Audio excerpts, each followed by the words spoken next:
Please, forgive me, Amara. I was blind." The words tumbled from Richard Sterling's lips like stones falling from a cliff. His voice cracked. His immaculate suit wrinkled as he sank to his knees in front of the maid he had mocked so many times before. His silver-gray eyes brimmed with tears, and for the first time in his life, they were not the eyes of a CEO, but of a broken man. Amara Johnson stood frozen, the contract papers still trembling in her hands. Around them, board members and foreign executives stared in stunned silence, their champagne glasses poised mid-air, the room suspended in disbelief. That image, the titan of the city begging at the feet of his maid, burned itself into memory. But this was not where their story began. It began weeks earlier, in the glittering penthouse of Sterling Tower. The evening skyline pulsed with amber and silver lights, the city breathing with quiet arrogance.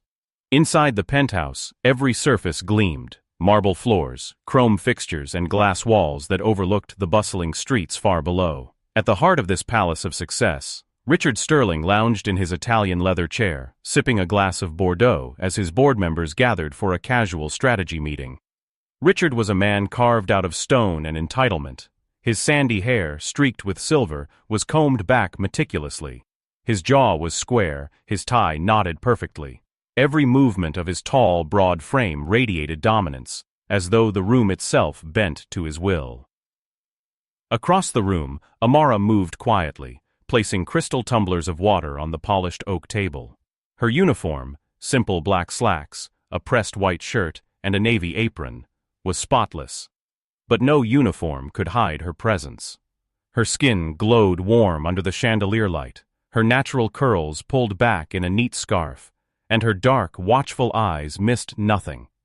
Still, to Richa, RD, she was invisible. "Richard," one of the board members chuckled, gesturing toward Amara, "I don't know how you keep the place running so spotless. Must be thanks to her, eh?" Richard smirked, swirling his glass. "Well, she does her best, though her English could use some polishing." The table erupted in laughter. Amara's hands froze over a glass, the muscles in her jaw tightening. "She said folk instead of fork yesterday," Richard continued, his grin sharp and cruel. "Imagine that. A grown woman stumbling over kindergarten words."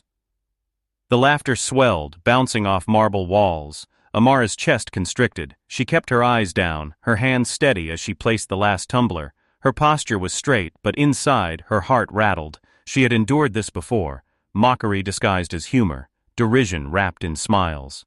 But each time, it cut deeper. Later that night, after the board members had left, Richard loosened his tie and paced before the window, rehearsing lines for an upcoming pitch. Amara entered silently to collect empty glasses. "You really should work on your pronunciation," Richard said without turning. His tone was casual, as if he were giving her career advice instead of slicing through her dignity. "You'll embarrass yourself otherwise." Amara's lips parted as if to speak, but she stopped. What could she say? That she once spent nights devouring dictionaries? That she had sat in cold lecture halls, dreaming of becoming a linguist? That her accent was not a flaw but a map of her journey? Mississippi roots, Nigerian grandparents, Japanese professors? None of it mattered here. She was the maid. She gathered the glasses, bowed her head slightly, and whispered, "Good night, sir." Richard didn't even hear her. The following morning, Amara stood on the subway platform, the roar of the approaching train filling her ears. In her worn leather essay, Tachel, she carried a tattered notebook filled with words, French verbs, Japanese kanji, Spanish idioms, scribbled during the stolen minutes between chores. It was her secret rebellion, her way of refusing invisibility. As the train screeched to a halt, she pressed the notebook to her chest and stepped aboard. She had no idea that soon, the very words inside would change everything. Meanwhile, Richard's empire trembled under the weight of ambition. Sterling Dynamics was on the brink of sealing its biggest deal yet, a partnership with Mizuhara Technologies, a Japanese powerhouse. Billions hung in the balance, and Richard was determined to dominate the negotiation. But beneath his arrogance was unease. He couldn't read the Japanese contracts himself. He relied on his lawyers and translators, yet he despised depending on others. It made him feel small, vulnerable. So he masked it with louder boasts, sharper jabs, and crueler jokes. The gala dinner to welcome Mizuhara's executives was scheduled for Friday night. Everything had to be perfect. The penthouse gleamed brighter than ever, the board dressed to impress. Richard rehearsed his smile in the mirror, while Amara polished silverware until she could see her reflection in every spoon. She didn't know it yet, but the gala would not only test Richard's empire, it would test her voice, her strength, and her place in a world that had dismissed her too long. And the city, glittering outside, had no idea that one maid's quiet courage was about to shake its tallest tower. The penthouse glittered like a crown jewel that Friday evening. The chandeliers were polished to a liquid shine, casting golden halos across the long dining table dressed in white silk and crystal. Soft jazz floated through hidden speakers. Outside, the skyline pulsed with neon, proof of Sterling's empire towering above the city. But beneath the glamour, tension simmered. Richard Sterling stood at the head of the room, every detail of his appearance perfected, cufflinks gleaming, tie precisely knotted, smile sharpened into a weapon. His board members clustered nearby, whispering strategies and smoothing their suits. They all knew what was at stake. The deal with Mitsuhara Technologies could secure Sterling Dynamics' dominance in Asia, or sink them in disgrace. Amara moved silently around the room, laying out place cards and filling water glasses. She wore the same navy apron, pressed to neatness, but her hands betrayed her nerves. Each time her fingers brushed against a glass, she thought of the last board meeting, the laughter at her expense, the sting of words she could not erase. Richard caught sight of her and smirked. "Careful with those, Amara," he said loudly enough for the board to hear. "Wouldn't want you calling it a glass instead of a glass tonight." The men chuckled. Amara froze for a heartbeat, her back to them. Her face burned, but she lifted her chin and continued her work, her movements deliberate, her silence louder than any protest. At 7 sharp, the Japanese delegation arrived. 4 executives in dark suits entered with elegant bows, their leader, Mr. Kenji Mizuhara, 52, a man of refined presence with silver hair brushed neatly back and eyes sharp as blades. "Sterling-san," Mitsuhara greeted in precise English, shaking Richard's hand. His tone was polite, but there was an undercurrent of calculation, as if every word and gesture were measured. "Welcome, welcome," Richard beamed. "We've prepared a fine evening. Please join us." The delegation seated themselves, the air thick with ceremony. Dishes of seared tuna and Wagyu beef appeared on silver trays. Wine glasses sparkled as servers moved deftly about. And through it all, Amara circulated, refilling drinks, carrying trays, folding napkins into perfect fans. Yet her ears caught every word. The Japanese executives spoke softly among themselves in their native tongue, their phrases quick and aired with meaning. Though Richard smiled confidently, Amara saw the stiffness in his shoulders each time they slipped into Japanese. He didn't understand. He didn't like not understanding. "Gentlemen," Richard said grandly, lifting his glass, "tonight we celebrate not just business, but partnership. Together, Sterling Dynamics and Mizuhara Technologies will redefine the future of global innovation." Polite applause followed. Mitsuhara gave a small smile but said nothing. His aides exchanged glances. As the evening wore on, the conversation turned to the contract. An aide pulled a folder from his briefcase and slid it across the table toward Richard. The document was thick, printed in crisp black kanji, with a slim English summary tucked on top. Richard's lawyers leaned in, flipping pages quickly, murmuring translations. Richard scanned the English portion, nodding with forced assurance. But as the Japanese delegates pointed to passages and asked pointed questions, his mask began to crack. "Clause 14, Mitsuhara said in English, tapping the paper. "It is most essential. Do you agree, Sterling-san?" Richard's eyes flickered over the page. The English summary was vague, deliberately so. He cleared his throat. "Of course," he said with a smile too sharp. "Absolutely." Mitsuhara's expression didn't change, but Amara, standing nearby with a water jug, caught the flicker of satisfaction in his eyes. That was when it happened. As Amara leaned forward to pour water, her eyes skimmed the page Mitsuhara had pointed to. Her breath caught. The kanji leapt out at her, characters she had once traced for hours in notebooks during her studies in Tokyo, before life pulled her away. The clause was clear to her. It handed Mitsuhara Technologies control of Sterling's patents within 5 years, for a fraction of their worth. Her hand trembled, spilling a drop of water on the table. She froze, heart racing. Should she say something? But Richard was already speaking again, boastful and blind. "Gentlemen, you have my watika ogara board. We'll sign it tonight." The board nodded eagerly. The Japanese delegation exchanged almost imperceptible smiles. Amara's throat tightened. The words clawed at her, desperate to be spoken. They're tricking you. They're stealing everything. But she was the maid. If she spoke, would anyone believe her? Or would it be another round of cruel laughter? She stepped back into the shadows, clutching the jug to her chest, her mind a storm. The dinner ended with toasts and polite bows, the contract left unsigned but glowing with inevitability. Richard was triumphant, his ego swelling with each empty compliment. The board was giddy with visions of profit. Only Amara left the room with dread coiling in her stomach. She knew what was hidden in those pages. She knew Sterling's empire was about to be gutted from within. As she gathered the last of the glasses, she caught her reflection in the window, tired eyes, trembling hands, and a silent plea echoing in her chest. What do I do? The night sky glittered beyond the glass, indifferent to her turmoil. But Amara's decision was already forming, quiet and unshakable. The time was coming when she would no longer be silent. The days following the dinner blurred into a restless haze for Amara. Each morning she tied her scarf with steady hands, pressed her uniform, and reported for duty at the penthouse. Outwardly, nothing had changed. She dusted shelves, scrubbed marble counters, and folded Richard's suits with precision. But inside, her chest burned with a secret she could no longer ignore. Every time she passed the stack of contracts sitting on Richard's desk, her pulse quickened. The kanji she had glimpsed that night played again in her mind like a warning bell. She could see it clearly, how Mitsuhara's team had buried a fatal clause deep within legal jargon. Sterling Dynamics wasn't gaining a partner, it was handing over its soul. Richard, meanwhile, floated on arrogance. He hosted lunches with investors, flashing toothy grins and assuring them the Mitsuhara deal was locked in. He called journalists, teasing exclusives about Sterling's historic expansion. The city buzzed with his confidence. Yet behind closed doors, his insecurity gnawed at him. He avoided looking too closely at the Japanese draft. He told himself it was beneath him. He paid lawyers for that. His job was charm, vision, power. The details were trivial. But late at night, staring at the skyline, unease crept in.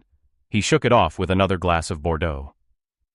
One evening, as Richard rehearsed a presentation in the living room, Amara entered quietly to dust the shelves. "And with this partnership, Sterling Dynamics will redefine innovation across the Pacific," Richard announced to his reflection in the glass. Then with a sigh, he tossed the note cards onto the sofa and muttered, "God, I hope those idiots didn't miss anything." Amara's hand stilled on the shelf, her heart hammered. She turned slowly, clutching her duster. Her voice was tentative but steady. "Sir, may I say something?" Richard glanced at her, one eyebrow raised. "About what? The furniture polish?" She swallowed.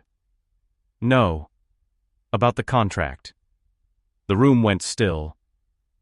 Richard let out a sharp laugh. "The contract? Amara, you mop floors. Leave the business talk to people who, well, finished high school." Heat crawled up Amara's neck. "I did finish," she said softly, though he wasn't listening. Richard waved a dismissive hand. "You've been hanging around too long. Go clean the kitchen." Her lips pressed together, words clawed at her throat, but she swallowed them back. With quiet dignity, she bowed her head and left. But the ember inside her flared. If he would not listen now, then she would make him listen later. The next day, tension thickened. The Mitsuhara delegation returned for another round of discussions, this time in the Sterling Dynamics boardroom, 20 floors below the penthouse. The long glass tab gleamed, lined with Richard's most trusted advisors. Amara had no place there. Yet when the catering team needed extra help, she was sent down to deliver coffee and pastries. Her presence was barely acknowledged. Richard stood tall at the head of the table, voice booming as he welcomed Mitsuhara. Lawyers shuffled papers, interpreters leaned forward with headphones.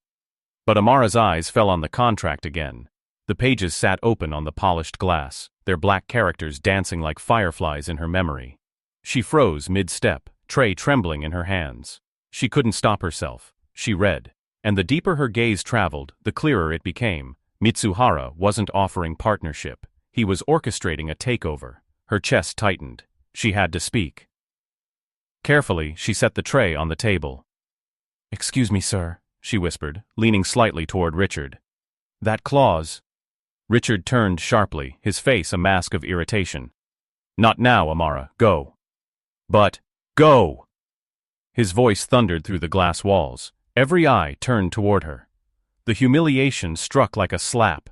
She lowered her gaze, nodded stiffly, and backed out of the room, the sting of suppressed words burning in her throat. Through the glass door, she caught the faintest glimpse of Mitsuhara's smile as Richard silenced her. It was the smile of a predator who had already won. That night, Amara sat on the edge of her narrow bed in the servants' quarters, clutching her old notebook of words. Her fingers traced the faded ink, verbs, phrases, idioms she once loved. She thought of her university days in Mississippi, the scholarship she earned to study in Tokyo, the dreams she once carried like lanterns. All of it had led her here, silenced, dismissed, humiliated. Tears welled in her eyes. For years she had accepted invisibility, swallowing her brilliance so others wouldn't choke on it. But no, more.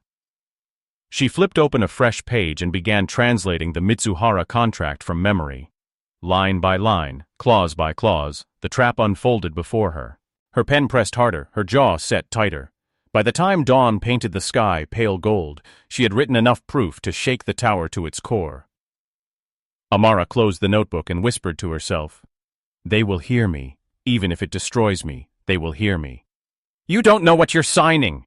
Amara's voice cut through the boardroom like a blade, halting the swirl of conversation. Executives froze mid-sentence, coffee cups suspended halfway to lips. The only sound was the faint hum of the fluorescent lights overhead.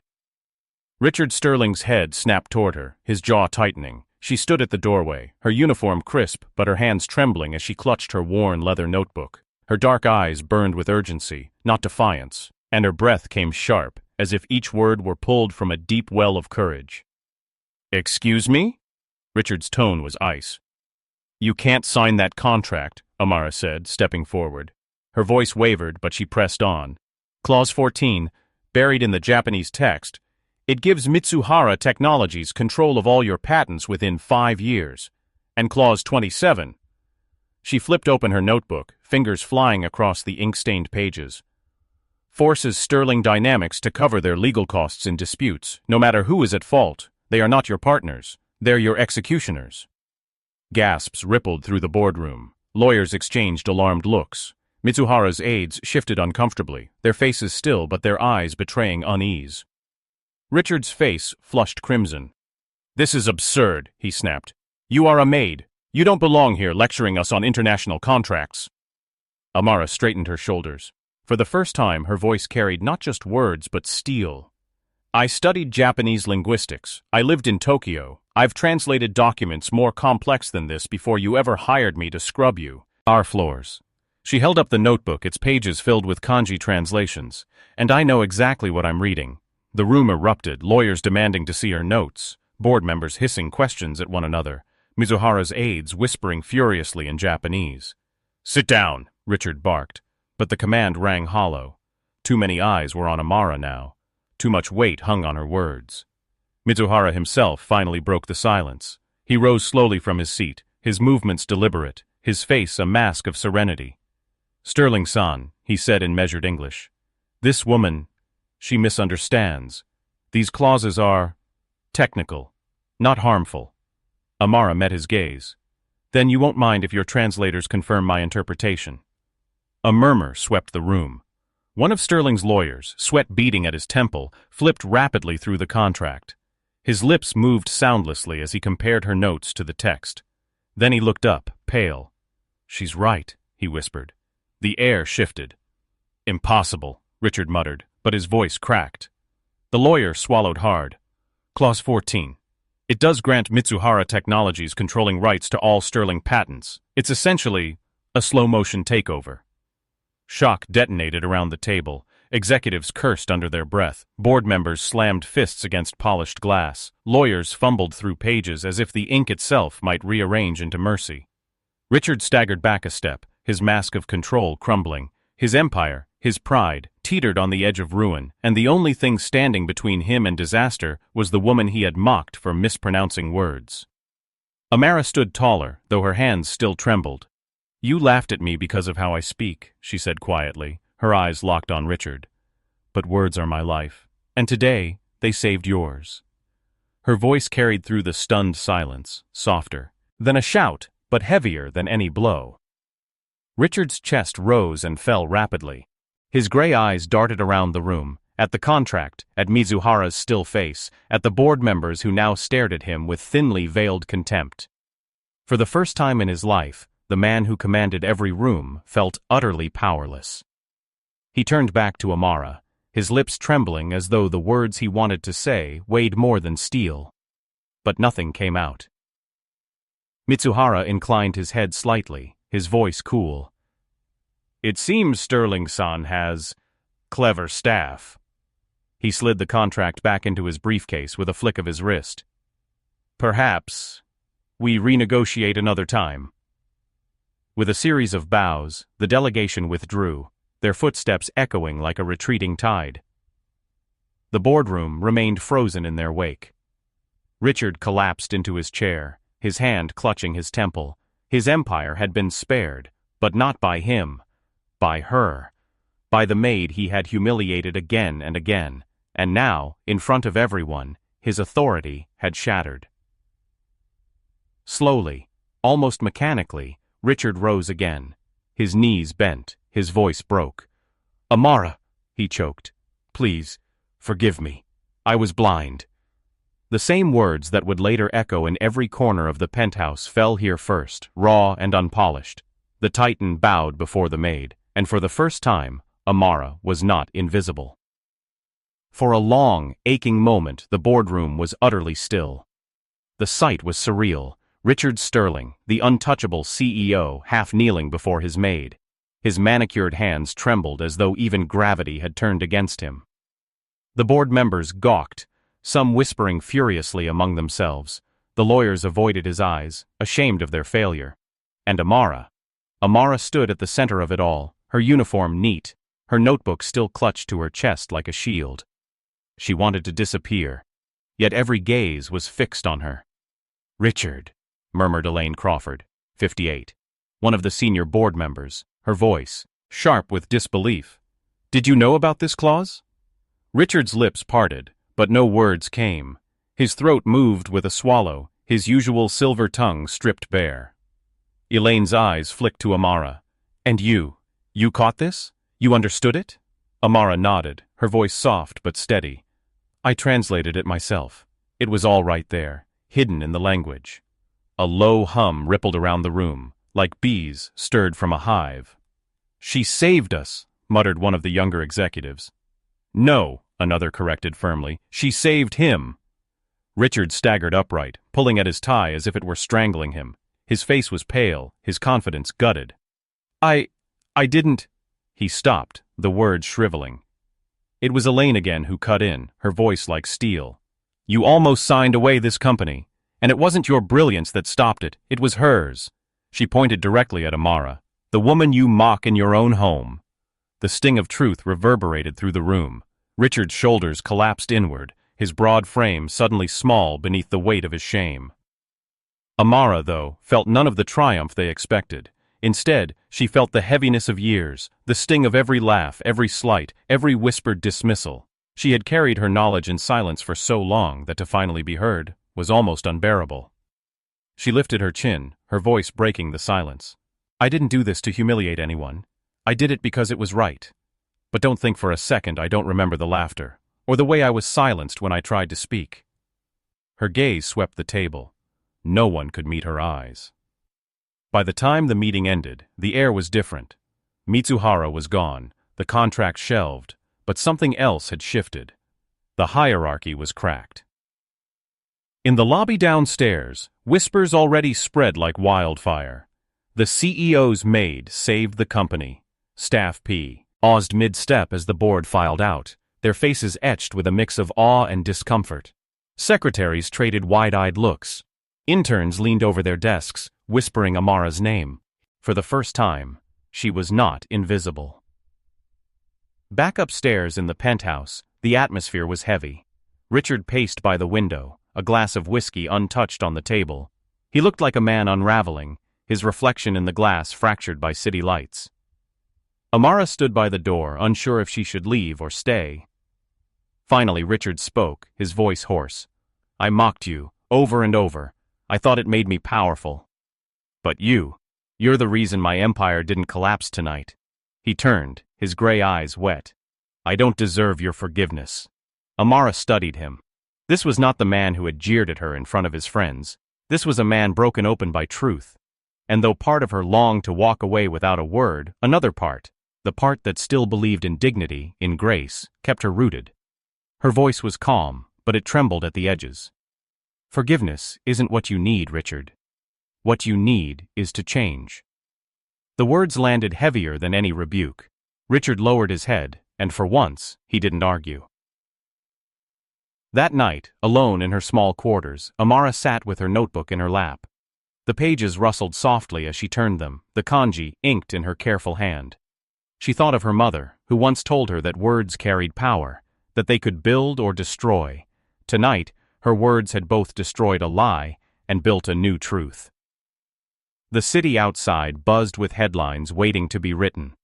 She didn't know yet that by morning, whispers would swell into stories, and stories into a storm. For now, she closed the notebook and lay back on her pillow, a single tear sliding down her cheek. For the first time in years, it was not from humiliation. It was from hope. By morning, the city pulsed with rumors. Phones buzzed, inboxes overflowed, financial blogs ran headlines dripping with scandal. Sterling Dynamics nearly sold its patents in secret. Deal. CEO saved by Maid's intervention. Who is Amara Johnson? The story spread like fire, carried on whispers from the boardroom to the press, each retelling sharpening its edges. Richard Sterling's name was no longer gilded in reverence but dragged through the mud of humiliation. A billionaire mocked for arrogance, undone by his own blindness, rescued by the very woman he belittled. And Amara's name bloomed in conversations she never knew she'd enter. To some, she was a mystery savior. To others, a symbol of quiet brilliance hidden in plain sight. Sterling Tower was a furnace of tension that day. Executives marched briskly through hallways, clutching papers and phones, their voices clipped and urgent. Camera crews gathered outside the glass doors, hoping to catch a glimpse of the fallen titan. Inside, Richard sat in his corner office, staring at the chaos below. His tailored suit couldn't disguise the slump of his shoulders, or the tremor in his hands as he pressed his palms together. Elaine Crawford entered without knocking. She stood tall, her salt and pepper hair pulled into a tight bun, her eyes sharp. "You can't contain this," she said flatly. "The press already has the story." Richard's voice was low. "I know." Elaine studied him for a moment. "You should be grateful. If she hadn't spoken up, we'd be bankrupt within 5 years. Instead, you get to salvage what's left of your reputation, thanks to her." Richard winced. Gratitude was harder than humiliation. He had always been the savior, the rescuer, the man with the answers. Now, he was the one who had been saved. Meanwhile, in her small room above the laundry floor, Amara sat with her phone buzzing endlessly. She ignored the unknown numbers, the reporters' messages, the polite inquiries from business associates who suddenly wanted to know her story. Instead, she breathed deeply, staring at Priam.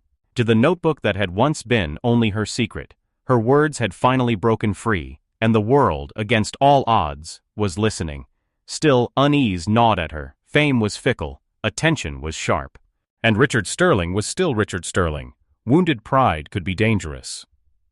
A knock at the door pulled her from her thoughts. It was Richard himself. He looked older than he had yesterday, lines carved deep into his face. He lingered at the threshold like a man unworthy of entry. "May I come in?" he asked. Amara nodded cautiously. He stepped inside, his eyes darting to the humble cot, the stack of folded uniforms, the notebook on the desk. Everything in the room was a stark contrast to his marble penthouse. I don't know how to begin, Richard murmured. Every article, every headline, it all says your name. They should. You saved me. You saved this company. And his voice cracked. I mocked you. I made you small when you were greater than me in every way that mattered. Amara watched him carefully, her arms folded. Do you regret what you did? Or do you regret being caught? The question cut like glass. Richard's shoulders sagged. I regret everything. His gray eyes glistened. The jokes, the sneers, the arrogance, all of it. I see it now for what it was. Cowardice. I made myself feel taller by pushing others down. And now, he exhaled shakily. Now I'm the one on my knees. Silence swelled between them, heavy and fragile. Amara's gaze softened, though her voice remained steady. Humility isn't spoken, Richard. It's lived. If you truly want to change, it won't be because of an apology in this room. It will be because of how you treat people when no one is watching. Richard bowed his head. For the first time, he didn't argue. Later that week, Sterling Dynamics called a press conference. Cameras flashed, reporters shouted questions, the air electric with anticipation. Richard stepped onto the stage, but the crowd sensed a shift. He no longer radiated invincibility. His voice, though still deep, carried a tremor. Ladies and gentlemen, he began, you've heard the rumors, and they are true. Sterling Dynamics was nearly deceived by clauses buried in a contract, and I was blind. Flashes burst across the room. But this company stands today because of one person. He paused, his eyes searching the crowd until they found her. Amara, seated quietly in the back row, her simple blouse and skirt a world apart from the suits around her. Amara Johnson, my maid. The woman I disrespected countless times. The woman I owe everything to. Gasps rippled through the hall. Richard's voice cracked, raw and unpolished. I am ashamed of my arrogance, and I am grateful beyond words for her courage. He lowered his head, a gesture of humility rarely seen in men like him. Every camera captured it. Every reporter scribbled furiously. Amara's hands clenched in her lap. She hadn't wanted the spotlight, but there it was, blinding, unyielding, and for the first time she wasn't being laughed at, she was being heard. The weeks that followed carried the quiet after a storm. The media frenzy dulled, but did not vanish. Articles shifted from scandal to redemption, from humiliation to transformation. Some reporters painted Richard as a man humbled. Others painted him as a relic whose time had passed. Yet in every retelling, Amara's name remained, no longer as a footnote, but as the heart of the story. For Amara, the attention was disorienting. Strangers stopped her on the street, some offering flowers, others requesting interviews. She declined them all, choosing instead the rhythm of her old routines, but beneath the surface, life was already changing. One evening Richard appeared in the laundry wing, not with his usual air of command, but carrying a stack of papers and a nervous energy. I need your help, he said simply. Amara raised an eyebrow. Another contract? No, Richard replied, setting the papers down. Something more important. I've been working with Elaine, and we want to start a program here at Sterling Dynamics. Scholarships, language and leadership training for employees who are often overlooked. Cleaners, cooks, drivers, people like you. Amara blinked, her arms folding slowly. Why? Richard hesitated, then with surprising vulnerability, he admitted, because for too long, I believed intelligence came dressed in suits and spoke in polished accents. I was wrong. The brilliance I needed most came from a woman I never bothered to see. And I don't want to repeat that mistake. Not here. Not ever again. Amara studied him, her eyes narrowing, measuring. She searched for arrogance, for manipulation. But instead, she found something rare. Sincerity. A man broken open, trying to rebuild. Finally, she gave a small nod. If you're serious, then yes, I'll help. The program launched quietly but grew like wildfire. Janitors attended evening classes, maids learned public speaking, drivers practiced spreadsheets and business English in conference rooms once barred to them. Amara became the soul of it all. She mentored, she encouraged, she translated not just words, but entire futures. Employees who once shrank into the shadows now lifted their heads with pride. For Richard, the transformation was public and private. He no longer barked orders without thought. He lingered in hallways to ask names, to listen, to learn. The arrogance never vanished entirely. It clung like old perfume, but it was tempered now by something new: humility. Months later, Sterling Dynamics held its annual gala. The ballroom shimmered with chandeliers, just as it had the night Amara's voice changed everything. But this time, the air was different. Richard took the stage, his words brief. Then, to a stunned audience, he stepped aside and gestured for Amara. She walked forward slowly, nerves tightening in her chest. The same room that once drowned her in ridicule now waited in reverent silence. Her voice, trembled at first, but grew steady. "We are more than the titles given to us, more than the uniforms we wear. Dignity does not come from money or power or position. It comes from the courage to be seen as we are. Tonight, I stand not as a maid, but as a woman who refused to remain invisible." The applause was thunderous. Somewhere in the crowd, Elaine smiled faintly. Richard clapped until his hands stung, his eyes glistening with something dangerously close to tears. And Amara. Amara stood tall, the chandeliers blazing above her like constellations, her presence undeniable. Later, after the music swelled and the crowd dispersed, Richard found her standing by a window, gazing out at the city lights. "You changed everything," he whispered. Amara shook her head. "No, I just reminded you, and everyone else, that we were here all along." Richard's lips curved into the faintest smile. "Then maybe that's the greatest change of all." For a long moment they stood in silence. The city stretched below them, vast and glittering, filled with stories yet to be told, and in that quiet, a maid who once scrubbed floors unseen had become the voice that reshaped an empire.